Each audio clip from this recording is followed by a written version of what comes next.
I want to ask you, Mr. Hardeep Puri, welcome to Frankly Speaking, and I want to ask you very frankly, how much of this was an investment of the government emotionally, given the fact that many people have questioned your priorities, saying that as far as the second wave of COVID is concerned, this government is now got its biggest obsession, which is the Central Vista.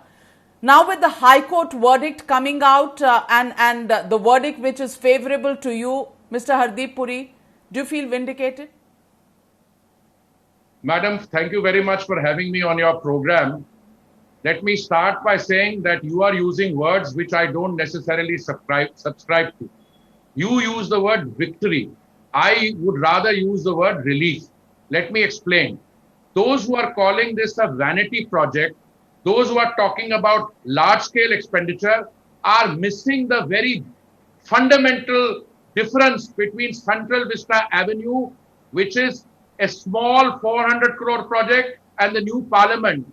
These are the two only components which we are dealing with. And the overall Central Vista project, which includes 10 government buildings, which will house 51 ministries and departments of the government, new conference facility, new residence for the vice president, new Indira Gandhi National Center for Performing Arts, and a prime minister's house. They're mixing up things in a completely haywire manner.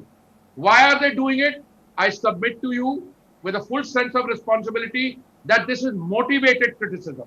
There is no relationship of a binary nature between expenditure on the health sector and this project. First of all, this figure of 20,000 crores which is being bandied about. Where is this coming from? The total project has to be done over a 4 or 5 year period.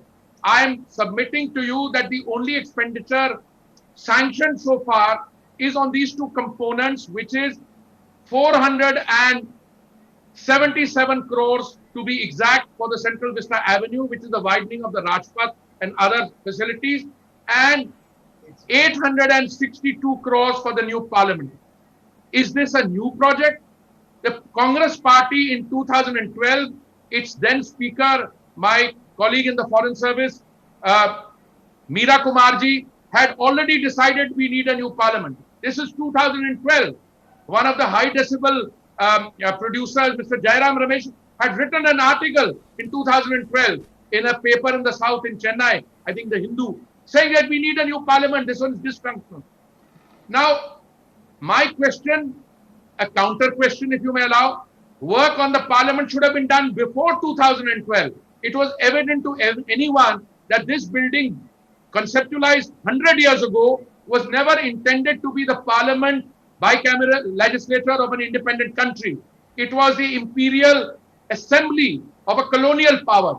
We need more people. In 2026, we are going to have the strength of the Lok Sabha going up from the current 540 plus to 750. Where are you going to seat the people?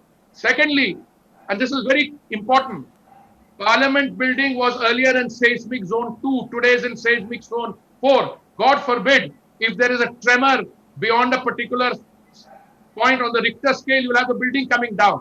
So this cannot be subjected to a facelift. You need a new parliament. So to me, as the High Court has said, and I'm greatly relieved that this is a project of national importance, and it has nothing to do with vanity. This young aspiring leader of a political party that between 2014 and 19 didn't get 100 seats together, talked about a Modi Mahal for 13,400 crores. His grandfather lived in the Teen Murti, which has been converted into a museum. Not his great-grandfather. His grandmother lived in a place which is a memorial. His mother lives in another place. Right? We want an institutional place where the elected prime minister of a country, democratically elected, will stay during the course of his or her tenure.